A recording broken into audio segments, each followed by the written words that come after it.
Hello learners, welcome back to our channel English and study, जहां English सीखना होता है बहुत ही आसान।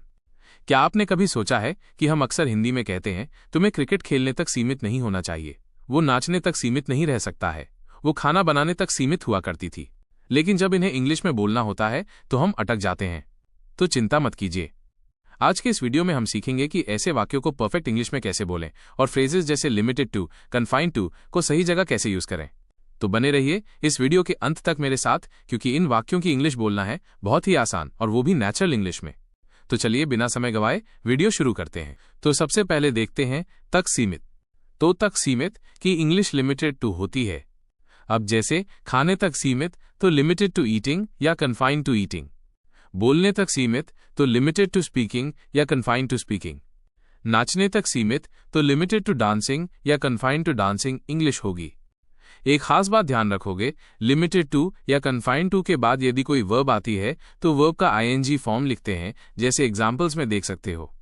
अब जैसे हिंदी में ही जोड़ दे, मतलब ऐसे वाक्यांश आ जाए जैसे खाने तक ही सीमित तो लिमिटेड ओनली टू ईटिंग या कन्फाइंड ओनली टू ईटिंग। पढ़ाई करने तक ही सीमित तो लिमिटेड ओनली टू स्टडीइंग या कन्फाइंड ओनली टू स्टडीइंग। बैठने तक ही सीमित तो लिमिटेड ओनली टू सिटिंग या confined only to sitting English बनाते हैं। ऐसे और भी आप बहुत सारे हिंदी से इंग्लिश में फ्रेजेस बना सकते हो। लिमिटेड ओनली टू या कन्फाइंड ओनली टू के बाद भी वर्ब का आईएनजी फॉर्म ही लिखेंगे। अब बनाते हैं वाक्यों की इंग्लिश। वो खाना खाने तक ही सीमित है, वे क्रिकेट खेलने तक ही सीमित थे। तो बनाते हैं इनकी इंग्लिश, जैसे वो खाना खाने तक ही सीमित है, ये प्रेजेंट टेंस है। तो सबसे पहले लिखेंगे वह के लिए शी, इसके बाद लिखेंगे है के लिए हेल्पिंग वर्ब इज, इसके बाद लिखेंगे तक ही सीमित के लिए लिमिटेड ओनली टू, इसके बाद लिखेंगे खाना खाने की इंग्लिश ईटिंग फूड। तो पूरे वाक्य की इंग्लिश होगी she is limited only to eating food. ऐसे भी बना सकते हैं she is confined only to eating food. वे क्रिकेट खेलने तक ही सीमित थे। ये पास्ट टेंस है, तो सबसे पहले लिखेंगे वे के लिए दे, इसके बाद लिखेंगे थे के लिए वर, इसके बाद लिखेंगे तक ही सीमित की इंग्लिश लिमिटेड ओनली टू, इसके बाद लिखेंगे क्रिकेट खेलने की इंग्लिश प्लेइंग क्रिकेट। तो पूरे वाक्य की इंग्लिश होगी they were limited only to playing cricket. ऐसे भी बना सकते हैं they were confined only to playing cricket. एक और वाक्य को इंग्लिश में बनाएंगे, जैसे पूनम तेज बोलने तक ही सीमित है। यह प्रेजेंट टेंस है, तो इस पूरे वाक्य की इंग्लिश होगी Poonam is limited only to speaking loudly. ऐसे भी बना सकते हैं Poonam is confined only to speaking loudly. अब जितने भी वाक्यों की इंग्लिश बनाएंगे सब लिमिटेड से ही बनाएंगे। आप चाहो तो सब वाक्यों की इंग्लिश कन्फाइंड से भी बना सकते हो। अब देखते हैं नेक्स्ट। तुम क्रिकेट खेलने तक क्यों सीमित हो, वो नाचने तक ही क्यों सीमित है। ये सब वाक्य इंट्रोगेटिव है, तो देखते हैं इनकी इंग्लिश, जैसे तुम क्रिकेट खेलने तक क्यों सीमित हो।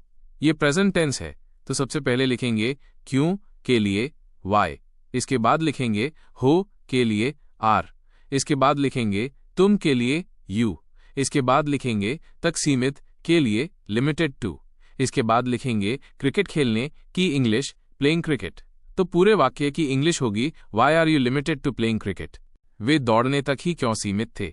ये पास्ट टेंस है, जो सबसे पहले लिखेंगे क्यों के लिए वाई, इसके बाद लिखेंगे थे के लिए वेयर, इसके बाद लिखेंगे वे के लिए दे, इसके बाद लिखेंगे तक ही सीमित की इंग्लिश लिमिटेड ओनली टू, इसके बाद लिखेंगे दौड़ने की इंग्लिश रनिंग। तो पूरे वाक्य की इंग्लिश होगी why were they limited only to running. एक और वाक्य को इंग्लिश में बनाएंगे, जैसे वो नाचने तक ही क्यों सीमित है। ये प्रेजेंट टेंस है, तो इसकी इंग्लिश होगी why is he limited only to dancing. अब देखते हैं नेक्स्ट। तुम्हें क्रिकेट खेलने तक सीमित नहीं होना चाहिए, पूनम को नाचने तक सीमित नहीं होना चाहिए था। इन सब वाक्य में होना क्रिया आई है, तो इसके लिए इंग्लिश में बी वर्ब का यूज होता है। बी मेन वर्ब है, तो सब्जेक्ट और टेंस अनुसार जो भी चेंज होगा बी वर्ब में होगा। अब देखते हैं वाक्यों की इंग्लिश, जैसे तुम्हें क्रिकेट खेलने तक सीमित नहीं होना चाहिए। तो सबसे पहले लिखेंगे तुम्हें के लिए यू, इसके बाद लिखेंगे चाहिए के लिए शुड, इसके बाद लिखेंगे नहीं के लिए नॉट। अब लिखेंगे होना के लिए वर्ब बी, इसके बाद लिखेंगे तक सीमित की इंग्लिश लिमिटेड टू, इसके बाद लिखेंगे क्रिकेट खेलने की इंग्लिश प्लेइंग क्रिकेट। तो पूरे वाक्य की इंग्लिश होगी you should not be limited to playing cricket. Poonam को नाचने तक सीमित नहीं होना चाहिए था। तो सबसे पहले लिखेंगे पूनम, इसके बाद लिखेंगे नहीं होना चाहिए था कि English should not have been. यहां भी वर्ब का थर्ड फॉर्म बीन लिखा है। इसके बाद लिखेंगे तक सीमित की इंग्लिश लिमिटेड टू। इसके बाद लिखेंगे नाचने की इंग्लिश डांसिंग। तो पूरे वाक्य की इंग्लिश होगी Poonam should not have been limited to dancing. एक और वाक्य को इंग्लिश में बनाएंगे जैसे उनको पढ़ाई करने तक सीमित नहीं होना चाहिए। तो इस पूरे वाक्य की इंग्लिश होगी they should not be limited to studying. अब देखते हैं नेक्स्ट। क्रिकेट खेलने तक सीमित रह सकता था, मैं नाचने तक सीमित नहीं रह सकता हूं। इन सब वाक्य में रहना शब्द आया है, इसके लिए इंग्लिश में रिमेन वर्ब का यूज करेंगे और रिमेन यहां मेन वर्ब में यूज होगी। अब देखते हैं वाक्यों की इंग्लिश जैसे वो क्रिकेट खेलने तक सीमित रह सकता था। तो सबसे पहले लिखेंगे वह के लिए ही। इसके बाद लिखेंगे सकता था के लिए कुड हैव। इसके बाद लिखेंगे रहना के लिए रिमेन, वर्ब का थर्ड फॉर्म रिमेन्ड। इसके बाद लिखेंगे तक सीमित की इंग्लिश लिमिटेड टू। इसके बाद लिखेंगे क्रिकेट खेलने की इंग्लिश प्लेइंग क्रिकेट। तो पूरे वाक्य की इंग्लिश होगी he could have remained limited to playing cricket. मैं नाचने तक सीमित नहीं रह सकता हूं। तो सबसे पहले लिखेंगे मैं के लिए आई। इसके बाद लिखेंगे नहीं रह सकता हूं कि इंग्लिश कैन नॉट रिमेन। इसके बाद लिखेंगे तक सीमित लिमिटेड टू। इसके बाद लिखेंगे नाचने की इंग्लिश डांसिंग। तो पूरे वाक्य की इंग्लिश होगी I can not remain limited to dancing.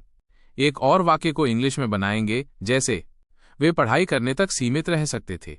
तो इस पूरे वाक्य की इंग्लिश होगी they could have remained limited to studying. अब देखते हैं नेक्स्ट। वो क्रिकेट खेलने तक सीमित हुआ करता था, पूनम खाना बनाने तक सीमित हुआ करती थी। इन सब वाक्य में करता था वाक्यांश आया है, इसके लिए इंग्लिश में यूज टू मॉडल वर्ब का यूज करेंगे और होना के लिए बी वर्ब का यूज करेंगे। अब देखते हैं वाक्यों की इंग्लिश जैसे वो क्रिकेट खेलने तक सीमित हुआ करता था। तो सबसे पहले लिखेंगे वह के लिए ही। इसके बाद लिखेंगे करता था कि इंग्लिश यूज टू। इसके बाद लिखेंगे हुआ के लिए बी। इसके बाद लिखेंगे तक सीमित की इंग्लिश लिमिटेड टू। इसके बाद लिखेंगे क्रिकेट खेलने की इंग्लिश प्लेइंग क्रिकेट। तो इस पूरे वाक्य की इंग्लिश होगी he used to be limited to playing cricket. Poonam खाना बनाने तक सीमित हुआ करती थी। तो सबसे पहले लिखेंगे पूनम। इसके बाद लिखेंगे करती थी की इंग्लिश यूज्ड टू। इसके बाद लिखेंगे हुआ के लिए बी। इसके बाद लिखेंगे तक सीमित की इंग्लिश लिमिटेड टू।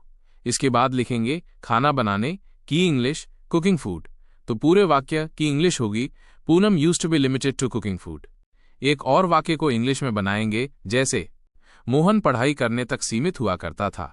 तो इस पूरे वाक्य की इंग्लिश होगी Mohan used to be limited to studying. इस प्रकार हम और भी कई ऐसे वाक्यों को इंग्लिश में आसानी से बना सकते हैं। अब एक वाक्य आपके लिए है, वो दौड़ने तक ही सीमित था। इसकी इंग्लिश कमेंट बॉक्स में बनाइए। सीखिए इंग्लिश आसानी से कि वीडियो की लिंक इस वीडियो के डिस्क्रिप्शन बॉक्स में है। ये वीडियो के खत्म होने के बाद सीखिए इंग्लिश आसानी से का वीडियो जरूर देखना। अब इस क्लास को यहीं समाप्त करते हैं। यदि इस क्लास में आपको कोई कंफ्यूजन हो या मन में कोई क्वेश्चन हो तो कमेंट बॉक्स में कमेंट करिए। Please and please like, subscribe and share.